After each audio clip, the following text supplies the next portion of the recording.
So students, I welcome you all on my YouTube channel. My name is Vishnu Gupta and we are learning biology here, that is more than a subject. Today is 15th of May, आज 15 मई है और this session is for, this video is for class 11th, and in class 11 we are on the second chapter, that is biological classification.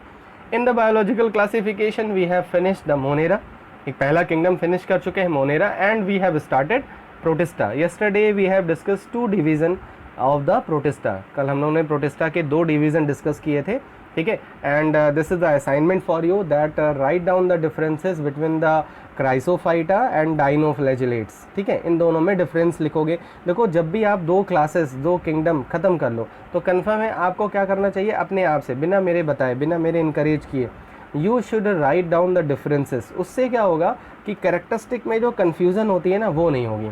क्योंकि देखो, ये जो chapters है ना, ये स्टूडेंट्स को लगता है बड़े टिपिकल है. टिपिकल नहीं है, ये काफ़ी इंपॉर्टेंट है. इसको अगर आप एक बार पढ़ लोगे और थोड़ी सी स्ट्रेटजी बनाओगे तो ये चैप्टर आपको मेडिकल एग्ज़ाम को क्रैक करने में और मार्क्स लाने में बहुत हेल्प करेंगे. ठीक है, बहुत स्टूडेंट्स को लगता है कि ये इंटरेस्टिंग नहीं है. इंटरेस्टिंग बना लो ना इसको. इंटरेस्टिंग तो मैं बना के ही आपको पढ़ा रहा हूँ. ठीक है, everything I am clearing you. लेकिन आपको भी कुछ एफर्ट करना पड़ेगा. तो क्या करना पड़ेगा आपको, डिफरेंसेस लिख लो. क्योंकि जैसे जैसे आप धीरे धीरे ये चैप्टर्स बढ़ेंगे आगे, टॉपिक्स और ज़्यादा होते जाएंगे, तो आपको कन्फ्यूज़न होगी इन द कैरेक्टरिस्टिक. तो कैरेक्टरिस्टिक कन्फ्यूज़ ना हो, तो तुम्हें पता लगेगा ये इसका कैरेक्टरिस्टिक है कि ये इसका कैरेक्टरिस्टिक है. तो उसके लिए सबसे बढ़िया ट्रिक है कि डिफरेंसेस लिख डालो. डिफरेंसेस लिखने से आपको ये पता लग जाएगा कि इन दोनों में डिफरेंस क्या है, तो इन दोनों में कैरेक्टरिस्टिक आप आराम से अलग अलग कर सकते हो. ठीक है, तो लेट्स स्टार्ट द सेशन को स्टार्ट करते हैं. And as usual I motivate you with I provide you the energy. कैसे देता हूँ मैं एनर्जी टॉफ़ी या बिस्किट या आपको पैसे दे के नहीं देता, लेकिन बहुत सारी ऐसी लाइनें लेके आता हूँ जो आपको अंदर से झकझोर के रख देती है. हाँ, हमें पढ़ना ही पढ़ना है. ठीक है, क्योंकि 10th के बाद जब स्टूडेंट्स 11 में आते हैं तो थोड़ा सा रिलैक्स उसमें होते हैं. अगर स्टूडेंट्स 11th से ही थोड़ा सा अवेयर हो जाए और वो उसको ये सोचे कि 11th एंड 12th उसके लिए बहुत क्रूशियल क्लास है, तो कन्फर्म है उसको मेडिकल एग्ज़ाम क्रैक करने से कोई रोक नहीं सकता विदाउट एनी कोचिंग, बिना किसी कोचिंग से. ठीक है, तो होता क्या है, 11th में तो अवेयर होते नहीं, धीरे धीरे जब 12th में आते हैं तो 12th का बर्डन हो जाता है बोर्ड का. ठीक है, अब तो 11th सही से पढ़ा नहीं, 12th का बर्डन आ गया, अब वो 2 साल पीछे चले गए. उसी 2 साल को रिकवर करने के लिए उनको कोचिंग की हेल्प लेनी चाहिए. लेकिन वो 2 साल पीछे नहीं जा रहे हैं. जो आपके जो कॉम्पिटिटर है ना, वो तो आगे बढ़ रहे हैं ना. ठीक है, आज अगर आपने आज नहीं क्रैक कर पाए तो जब नेक्स्ट ईयर जब आप एग्ज़ाम में आओगे तो कन्फर्म है आपसे और अच्छे कॉम्पिटिटर आ जाएंगे. तो डेली जो कंपटीशन है वो बहुत ज़्यादा बढ़ रहा है. इसीलिए लाइन देखो मैंने लगाई है आपके लिए. आपके पास अपने सपनों को हकीकत में बदलने का समय केवल आज ही है. ठीक है, अब आप सोच रहे हो कि अभी तो 11th है, अभी 12th भी पढ़ेंगे तब एग्ज़ाम के बारे में सोचेंगे, नहीं. ठीक है, वो जो ड्रीम है ना, उसके लिए आज ही से लगना पड़ेगा. कल आपके पास वो समय नहीं होगा. जो समय आज है वो कल आपके पास नहीं होगा. ठीक है, तो इस मोटिवेशनल लाइन के साथ आज से और ज़्यादा एनर्जेटिक होके पढ़ेंगे. तो लेट्स स्टार्ट द सेशन को स्टार्ट करते हैं. Yesterday I have finished that Monera और प्रोटिस्टा में हमने दो डिवीज़न पढ़ लिए थे. वो दोनों डिवीज़न कौन कौन से थे, क्राइसोफाइटा और डाइनोफ्लैजिलेटा.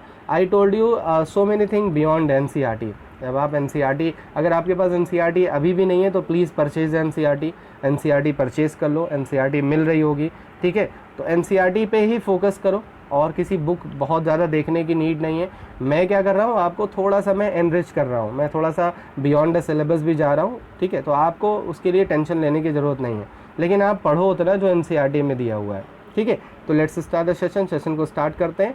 रेड टाइड के बारे में कल बता दिया था. उसके बाद अब हम पढ़ने जा रहे हैं यूग्लिनोफाइटा. ठीक है, आपको मैंने बताया था ना कि जो 3 डिवीज़न है प्रोटिस्टा के, वो तीनों डिवीज़न प्लांट लाइक हैं. ठीक है, तो यूग्लिनोफाइटा को भी प्लांट लाइक बुलाते तो हैं, लेकिन ये एक ऐसा ऑर्गेनिज्म है, ये एक ऐसी क्लास है जिसमें यूग्लिना सबसे डोमिनेटिंग ऑर्गेनिज्म है. इसीलिए इसका नाम ही पड़ गया उसी के बेसिस पे यूग्लिनोइड्स या यूग्लिनोफाइटा. ये किसका मतलब डिवीज़न है, यूग्लिना का डिवीज़न है. ठीक है, तो इसका नाम इसीलिए क्या पड़ गया, यूग्लिनोइड्स और यूग्लिनोफाइटा. 1000 नोन स्पीसीज़ हैं इसकी. और यूग्लिना एक ऐसा ऑर्गेनिज्म है जो प्लांट के भी कैरेक्टरिस्टिक शो करता है और एनिमल्स के भी कैरेक्टरिस्टिक शो करता है. दोनों के कैरेक्टरिस्टिक शो करता है, लेकिन उन दोनों के लिए कंडीशन डिफरेंट होती है. ऐसा नहीं कि हमेशा कभी प्लांट के लिए हो गया, कभी एनिमल के लिए, नहीं, उसके लिए कंडीशन अलग अलग होती है. ठीक है, वो अभी हम कंडीशन आगे डिस्कस करेंगे। क्लियर हो गया? तो ये भी एक प्लांट लाइक प्रोटिस्टा है जिसको हम यूग्लिनोफाइटा बुलाते हैं। अब देखो, जो आपने अभी क्राइसोफाइटा पढ़ा उसमें पढ़ा था सिलिका होती है, सेलुलोज होता है। डाइनोफ्लैजिलेटा में पढ़ा था उसमें भी सेलुलोज होता है, मतलब उन दोनों में रिजिड सेल वॉल होती थी। यूग्लिनोइड्स में मतलब यहाँ पे जो यूग्लिना होता है उसके ऊपर वॉल नहीं होगी, उसके ऊपर एक फ्लेक्सिबल वॉल होगी। ठीक है, अब एक डायग्राम के थ्रू मैं तुम्हें यूग्लिना के कुछ कैरेक्टरिस्टिक यहाँ पे पहले ही बता दूँ। देखो, एक तो फ्लैजिला दिख रही है आपको, दिख तो एक फ्लैजिला रही है लेकिन एक्चुअली दो फ्लैजिलम होती हैं जो बेस में होती है ना। जैसे सपोज ये फ्लैजिला निकली तो यहाँ पे ना ऐसे बाइफर्केशन होता है, मतलब अलग अलग होती है। तो बेसिकली कितनी फ्लैजिला होती है? दो फ्लैजिला होती है। ठीक है, तो कितनी फ्लैजिला हो गई? दो फ्लैजिला हो गई, लेकिन दोनों फ्लैजिला बाहर की तरफ नहीं दिखती। ठीक है, दूसरा एक स्टिग्मा पार्ट दिख रहा है, मतलब वो इंटरनल पार्ट है स्टिग्मा। ठीक है, वहीं से उसी के पास से फ्लैजिलम का ओरिजिनेशन होता है। ठीक है, रिजर्वायर दिख रहा है। कॉन्ट्रेक्टाइल वैक्यूल का काम होता है कि वो जो वेस्ट मटेरियल है ना उनको बाहर की तरफ करे, कॉन्ट्रेक्टाइल वैक्यूल। ये जो पेलिकल है ना यही आउटर कवरिंग होती है और यही इसको फ्लेक्सिबल बनाती है। P for pellicle, P for protein. Pellicle protein की बनी होती है इसलिए रिजिड नहीं होती, हार्ड नहीं होती। न्यूक्लियस आपको पता है, न्यूक्लियस तो होगा ही होगा। देखो, पायरिनोइड क्या होता है एक्चुअली, ये जो फूड स्टोरेज करते हैं, जब फोटोसिंथेसिस करते हैं तो आपको बहुत पता है कि जो प्लांट फोटोसिंथेसिस करते हैं तो क्या बनाते हैं? स्टार्च बनाते हैं।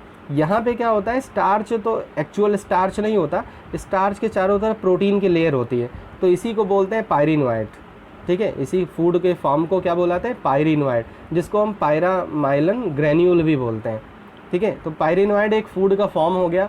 कैसे उसको याद रखोगे कि स्टार्च है और स्टार्च के चारों तरफ क्या है? प्रोटीन की लेयर है, तो उसको बोलते हैं पायरिनोइड। क्लोरोप्लास्ट भी होता है, इनके पास आई स्पॉट भी होते हैं। ठीक है, आई स्पॉट होते हैं। आई स्पॉट का मतलब है कि आई नहीं होती लेकिन आई स्पॉट होते हैं, मतलब ये फोटो सेंसिटिव होते हैं। ठीक है, तो लाइट की तरफ मूव करते हैं, आई स्पॉट की वजह से लाइट की तरफ मूव कर सकते हैं। समझ में आया? मोस्टली ये फ्रेश वाटर में होते हैं, मैरीन वाटर में नहीं होते। फ्रेश वाटर में, पॉन्ड में सबसे ज़्यादा होते हैं। ठीक है, फ्रेश वाटर मतलब पॉन्ड में होते हैं। ठीक है, और कभी कभी ये मड में भी हो सकते हैं। ठीक है, तो ये एक सिंपल सा मैंने एक बॉडी डिज़ाइन दिखा दी यूग्लिना की, और इसमें आपको दो तीन चीज़ें काफ़ी अमेजिंग लगी comparatively to the Dinoflagellata and the Chrysophyta, कि एक तो फ्लैजिला है, दो फ्लैजिला होती है लेकिन एक ही दिख रही है, लेकिन होती दो हैं जो बाइफर्केट होती है अंदर की साइड में। ठीक है, पहला। दूसरा, इसके ऊपर रिजिड वॉल नहीं होती, इसके ऊपर पेलिकल प्रोटीन की लेयर होती है। तीसरा, इसके पास आई स्पॉट होते हैं। ठीक है, और ये फ्लैजिला की हेल्प से ना फूड को कैप्चर भी कर सकती है, कुछ ऑर्गेनिज्म को ये कैप्चर कर लेती है, कैप्चर करके खाती है। मतलब यूग्लिना जो है वो एनिमल की तरह बिहेव कर रहा है। और जब लाइट की अवेलेबिलिटी होती है, जब तक लाइट अवेलेबल होता है तो because of the chloroplast it can show photosynthesis. मतलब जब तक लाइट है, जैसे आपके यहाँ इन्वर्टर लगा है, जब तक लाइट है तो लाइट का मज़ा लेते हो, जब लाइट नहीं होती तो इन्वर्टर का मज़ा लेते हो। सेम एज ये जान लो, क्लोरोप्लास्ट लाइट है और जो इसके पास जो फ्लैजिला है वो इन्वर्टर है, कि जब लाइट नहीं होती तो उसको भूख लगती है तो क्या करती है कि फ्लैजिला की हेल्प से फूड को ट्रैप कर लेती है। समझ में आ गया? ठीक है, तो ये हो गया यूग्लिना के कुछ बेसिक स्ट्रक्चर। अब आगे आ जाओ, ये देखो मैंने कुछ पॉइंट्स लगा रखे हैं, आपको हेल्प करेंगे नोट्स बनाने में भी, और मैं आपको इन्हीं लाइंस के थ्रू समझा दे रहा हूँ। यूनिसेलुलर सबको पता है, ग्रास ग्रीन क्रोमेटोफोर्स होते हैं। ठीक है, ये कुछ स्ट्रक्चर्स होते हैं क्रोमेटोफोर जो इसको कलर प्रोवाइड कराते हैं, इसी की वजह से जो यूग्लिना का कलर होता है ग्रास ग्रीन होता है। क्लोरोफिल, देखो मैंने आपको बताया था ना, क्लोरोफिल ए जरूर होगा। देखो ये बी नहीं है, ये बीटा है मैं बना नहीं पाया इस स्लाइड में, तो इसको प्लीज़, इसको बी नहीं है, इसको बीटा कर लेना। बीटा कैरोटीन होता है। और जैंथोफिल, ये कुछ क्लोरोफिल पिगमेंट्स होते हैं। रिजर्व फूड अभी मैंने बताया आपको, पायरामाइलोन स्टार्च होता है।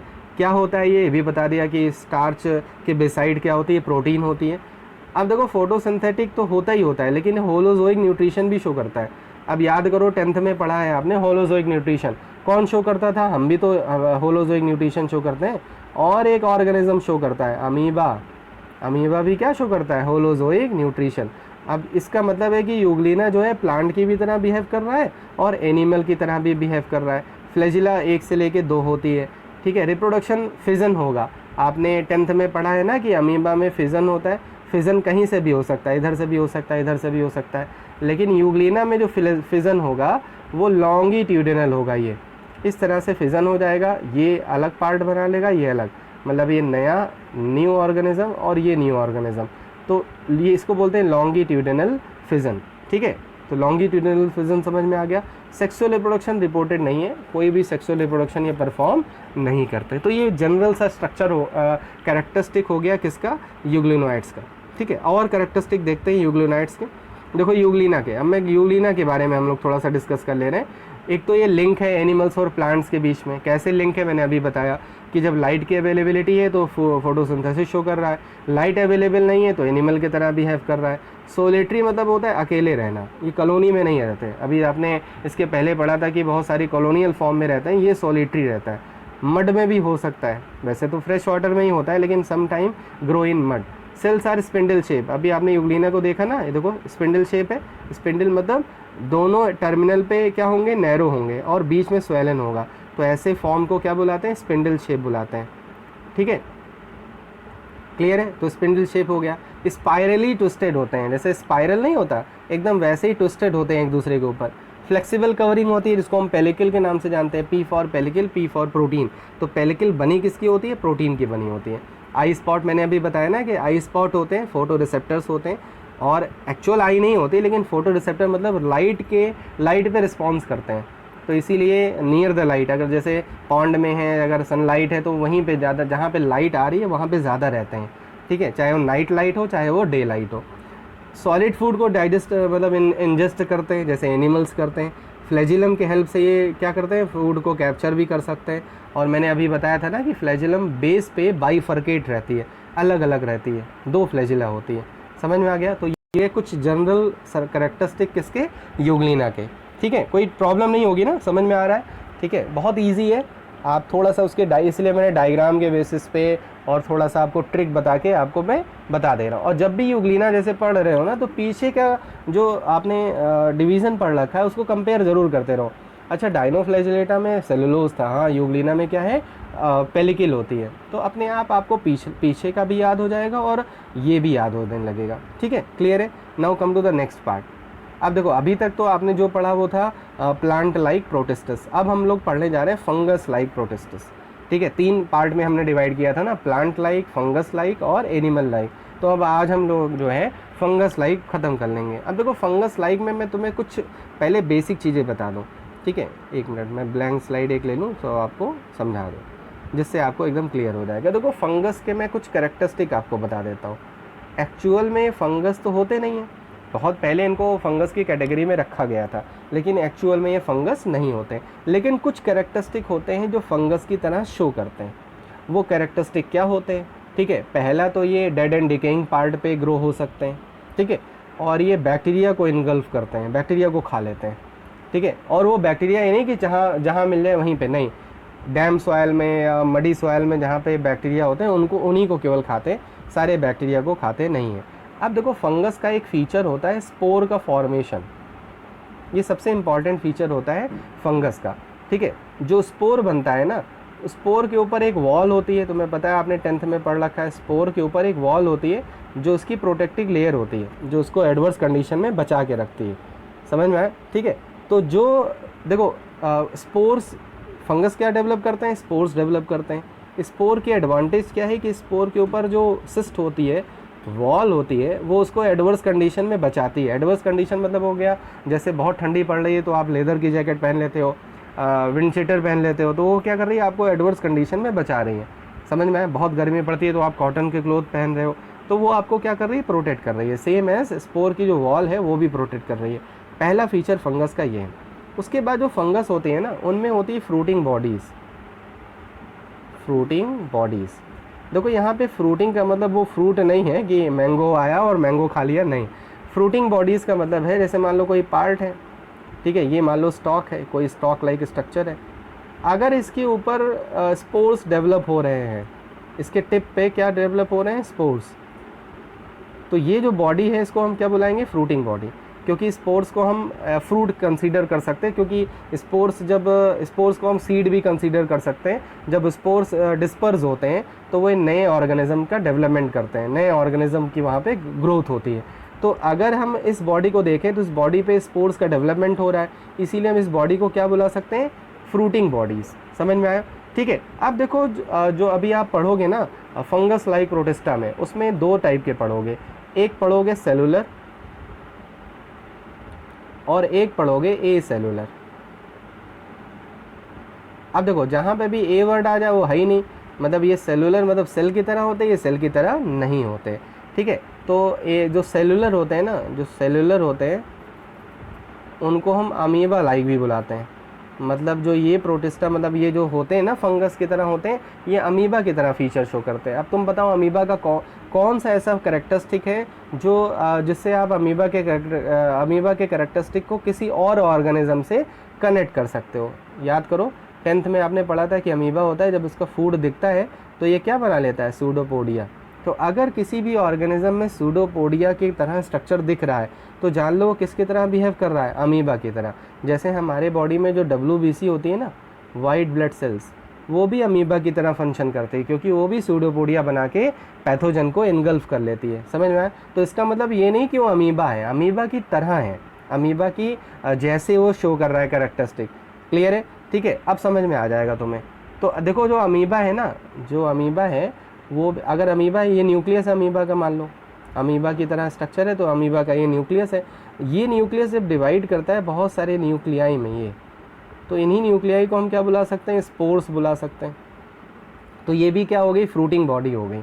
ये फ्रूटिंग बॉडी क्या बना रही है, स्पोर बना रही है। तो किसकी तरह बिहेव कर रही है, फंगस की तरह बिहेव कर रही है। ठीक है, अब आ जाओ फंगस लाइक प्रोटिस्टस। देखो जहाँ पे माउल्ड वर्ड आ जाए, माउल्ड मतलब होता है ये फंगस।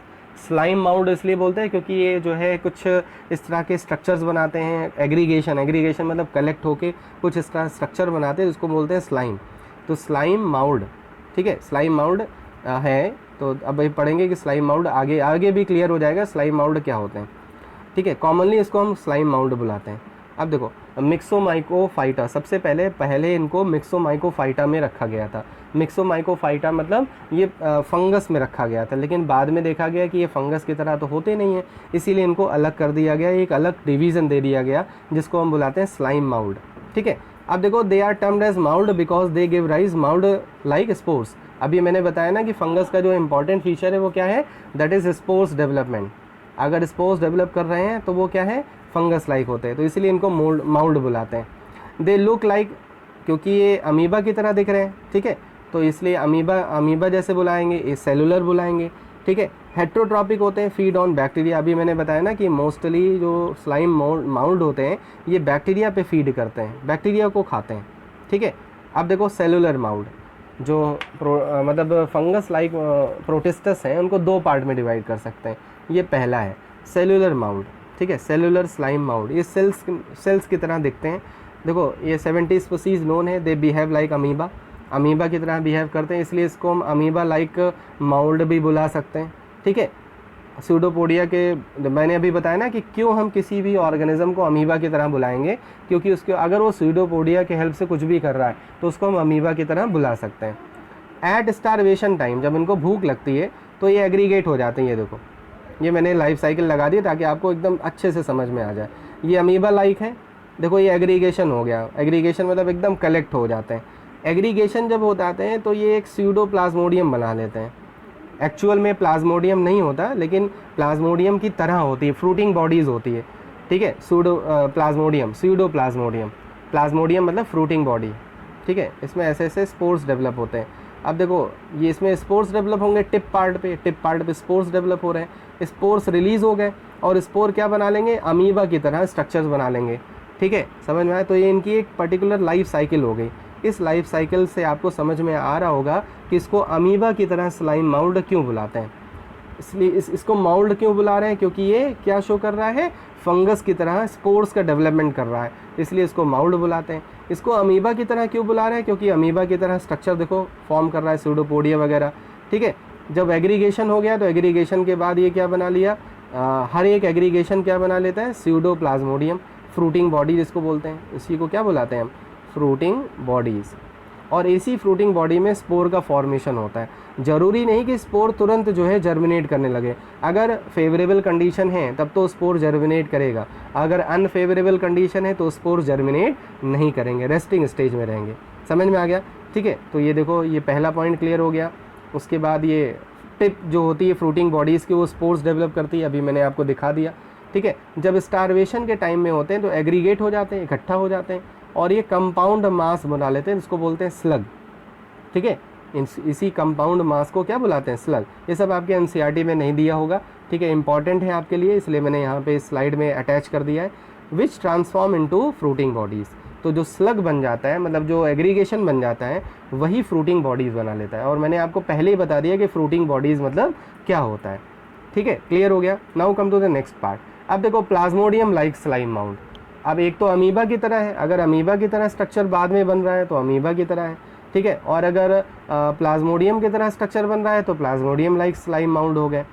500 स्पीसीज़ होती हैं, बिजारे ऑर्गेनिज्म होते हैं, प्लाज्मोडियम की तरह शो करते हैं structure. Non walled multi nucleated, अब देखो इसका मतलब क्या हो गया, नॉन वॉल्ड मल्टी न्यूक्लिएटेड का मतलब क्या हो गया, यहाँ पे बता दे रहा हूँ। देखो जैसे मान लो ये प्लाज्मोडियम है, ठीक है, प्लाज्मोडियम आपने 10th में पढ़ा है ना कि प्लाज्मोडियम क्या काज करता है? मलेरिया काज करता है। प्लाज्मोडियम के ऊपर ऐसे सिस्ट वॉल होती है, ठीक है। अब सिस्ट वॉल होती है तो देखो इसके अंदर जो एक न्यूक्लियस है ना, वो बहुत सारे क्या बना लेता है? स्पोर्स बना लेता है। ये डिवाइड होके क्या बना लेते हैं? स्पोर्स। ये जो स्पोर्स होते हैं ना, इनमें न्यूक्लियाई होते हैं और साइटोप्लाज्म होता है। इस स्पोर्स में क्या होते हैं? न्यूक्लियाई होते हैं और साइटोप्लाज्म होते हैं। तो इसी फ्रूटिंग बॉडीज़ को हम प्लाज्मोडियम लाइक फ्रूटिंग बॉडी बोलते हैं। अभी इसके पहले आपने पढ़ा था इसमें अमीबा लाइक में, तो अमीबा लाइक में इसमें भी प्लाज्मोडियम की तरह बन रहा था, लेकिन ये बाद में अमीबा की तरह ऑर्गेनिज्म डेवलप करने लगे, इसलिए इसको हम अमीबा लाइक बुलाते हैं। लेकिन यहाँ पे क्या हो रहा है? प्लाज्मोडियम की तरह होंगे, यहाँ पे अमीबा की तरह नहीं डेवलप करेंगे, यहाँ पे हमेशा वो प्लाज्मोडियम की ही तरह रहेंगे, इसलिए हम इसको प्लाज्मोडियम लाइक स्लाइम माउंट बुलाते हैं। ये भी बैक्टीरिया और ईस्ट को एनगल्फ करते हैं, ठीक है। अब एनगल्फ कर रहे हैं तो उसी तरह से अपना फूड को क्या करते हैं? कलेक्ट करते हैं, फूड लेते हैं। लाइफ साइकिल में देखो मैंने बताया ना कि ये सेक्सुअल रिप्रोडक्शन केवल शो करते हैं, ठीक है, सेक्सुअल रिप्रोडक्शन जल्दी इनमें रिपोर्टेड नहीं है, और ये प्लाज्मोडियम की तरह लाइफ साइकिल पूरी तरह से शो करते हैं। जैसे प्लाज्मोडियम के लाइफ साइकिल फिर से देख लो, अगर ये मान लो प्लाज्मोडियम है, इसके अंदर बहुत सारे ऐसे स्पोर्स डेवलप हो रहे हैं, तो जब ये इसकी जो वॉल होगी वो बस्ट होगी तो ये स्पोर्स बाहर आ जाएंगे, ठीक है। ये किस तरह की फ्रूटिंग बॉडीज़ थी? प्लाज्मोडियम की तरह, और ये हर एक स्पोर फिर से एक नया प्लाज्मोडियम लाइक ऑर्गेनिज्म माउल्ड बना लेगा। समझ में आया? ठीक है। अब देखो when food moisture is in short, अगर फूड नहीं है, मॉइस्चर नहीं है, तो plasmodium migrate to a new area, ठीक है, अलग अलग एरिया में माइग्रेट कर जाते हैं क्योंकि वो एडवर्स कंडीशन होती है, और वहाँ पे स्पोर्स डेवलप करने लगते हैं। मतलब जब इनके पास अनफेवरेबल कंडीशन होती है, फूड नहीं होता, मॉइस्चर नहीं होता, तो ऐसी कंडीशन में जो प्लाज्मोडियम लाइक स्ट्रक्चर्स हैं वो अलग अलग पार्ट पे चले जाते हैं और वहाँ पे स्पोर्स का डेवलपमेंट करते हैं। समझ में आ गया? ठीक है। तो ये थोड़ा सा मतलब हो सकता है टिपिकल हो समझने में, लेकिन मैंने बहुत ईजी वे में आपको इन दोनों को समझा दिया है। वैसे एनसीईआरटी में केवल स्लाइम माउल्ड दिया हुआ है, ठीक है, आप पढ़िए ज़्यादा, लेकिन आप फोकस करिए एनसीईआरटी पे, ठीक है। आपको मैंने यहाँ पे थोड़ा सा ज़्यादा बताया है, लेकिन जब आप एनसीईआरटी पढ़ोगे तो आपको लगेगा अरे ये तो मैं बहुत ईजिली समझ में आ रहा है, क्योंकि मैंने आपको हर एक चीज़ ओपनली यहाँ पे बता दी, क्लियर कर दिया है कि एक्चुअली प्लाज्मोडियम होता क्या है, प्लाज्मोडियम लाइक क्या होता है, इसको माउल्ड क्यों बुलाते हैं, ठीक है। समझ में आ गया? एवरीथिंग मैंने यहाँ पे क्लियर कर दी। लेकिन एनसीईआरटी होनी चाहिए, अगर एनसीईआरटी अभी भी नहीं है तो प्लीज़ एनसीईआरटी ज़रूर परचेज़ कर लो, इम्पॉर्टेंट है, ठीक है। और सेशन अगर पसंद आ रहा हो, समझ में आ रहा हो, तो please press the like button, और मैक्सिमम शेयर करो, ताकि जो स्टूडेंट्स नीट की प्रिपरेशन भी कर रहे हैं, आपकी जान पहचान को, उनको भी शेयर करो, जिससे उनका थोड़ा सा रिवीजन हो जाए यहाँ से, ठीक है।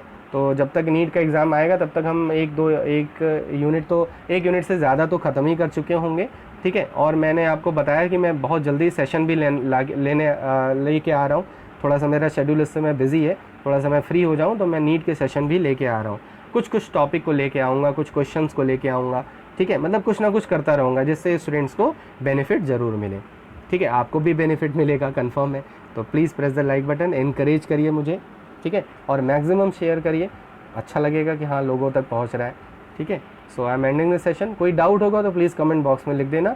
Definitely in the next session I will clear your doubt, then I will move ahead. कोई प्रॉब्लम नहीं है, अगर कोई चीज़ नहीं समझ में आई तो फिर से समझा दूंगा, दूसरे ढंग से समझा दूंगा, समझ में आया, लेकिन आपको उसके लिए बताना पड़ेगा कि सर समझ में नहीं आया, ठीक है।